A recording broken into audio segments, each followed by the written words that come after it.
Pak Andre, langsung saja begitu ya kita Sehat. melihat begitu ya Baik. terkait fenomena kredit fiktif ataupun proyek fiktif tidak jarang ini masih terjadi di sejumlah wilayah di Indonesia atau di negara kita. Sebetulnya kalau kita kaitkan juga dengan kejahatan kerah putih, ini juga termasuk di dalamnya. Kalau Anda menanggapi hal seperti ini atau fenomena seperti ini dari kacamata hukum seperti apa sih Pak Andre? Silakan. Baik. Jadi kalau kita bicara kredit fiktif dan proyek fiktif ini kan ada dua hal ya. Pertama soal kredit fiktif itu kan bentuk kejahatan atau penyalahgunaan data. Dalam hal ini ada pencurian atau penggunaan identitas data pribadi untuk bisa melakukan peminjaman dari institusi perbankan atau institusi keuangan yang ada. Yang kedua kita bicara proyek fiktif, itu perbuatan seseorang atau bisa korporasi yang dilakukan atau diajukan pinjamannya kepada institusi perbankan atau institusi keuangan lain untuk mendapatkan pembiayaan yang tujuan penggunaan pembiayaannya itu palsu atau tidak ada sebenarnya. Jadi kalau kita lihat contoh untuk yang kredit fiktif itu seperti warga di Pandeglang yang ada 39 orang tiba-tiba dia ditagih padahal mereka nggak pernah merasa sebagai debitur atau meminjam uang.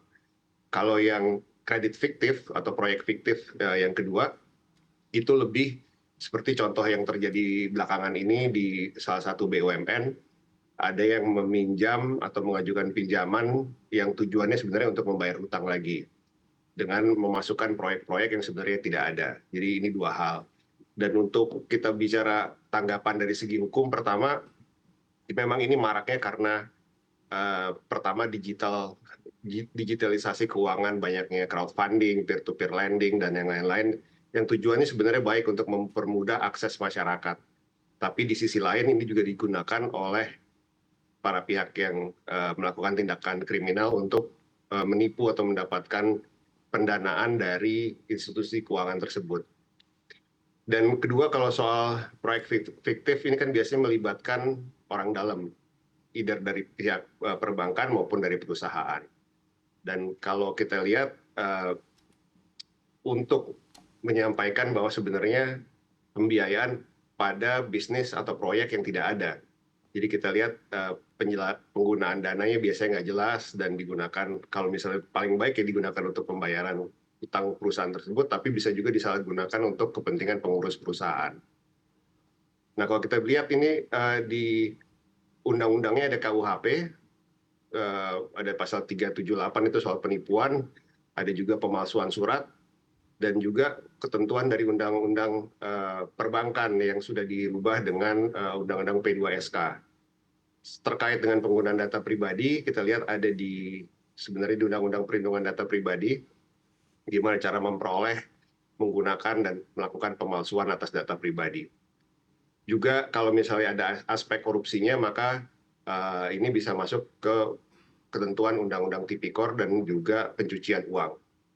Gitu kira-kira, Mas. Oke, baik Pak Andre, kita pecah ada proyek fiktif dan juga kredit fiktif. Kalau dari tuntutan hukumnya secara general begitu ya, tidak spesifik terhadap satu permasalahannya saja, ini tuntutan hukumnya lebih berat mana antara kredit fiktif dan juga proyek fiktif, Pak Andre?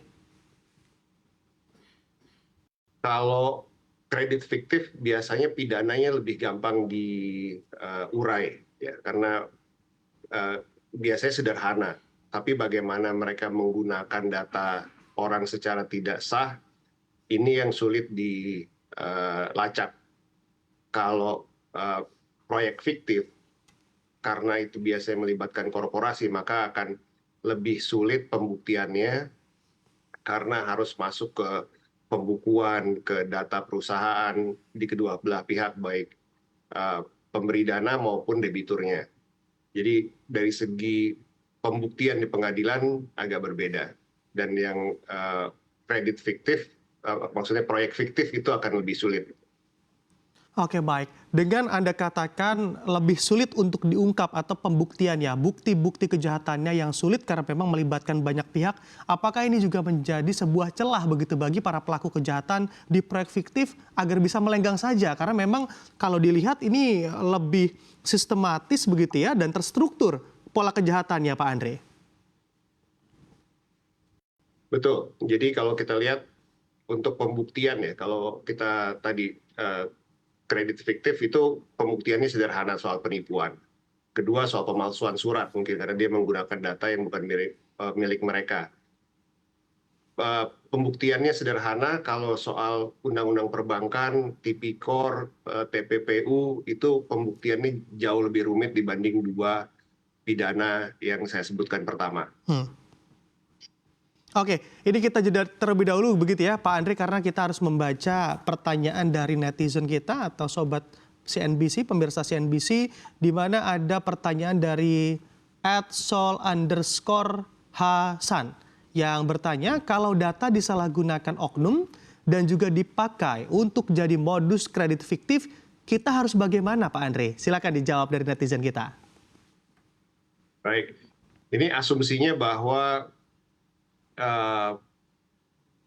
individu ya, Ya, Mas Bram ya. betul Pak Andre. Jadi yang pertama pasti kalau ada data kita dipakai dan tiba-tiba kita dihubungi oleh pihak pemberi dana atau institusi keuangan, yang pertama dilaporkan adalah laporan ke kepolisian. Itu menyampaikan bahwa ada pemalsuan, ada penipuan seperti yang saya sampaikan tadi. Kedua juga bisa lapor ke OJK karena OJK sudah mempunyai link atau call center untuk melaporkan hal-hal seperti ini. Kedua, ke lembaga keuangan tersebut yang melakukan penagihan untuk menyampaikan bahwa kita nggak pernah mengajukan dan itu harus ada formal komplainnya. Biasanya tiap financial institusi yang sudah terdaftar di OJK mempunyai nomor untuk pengaduan, dan ini juga penting.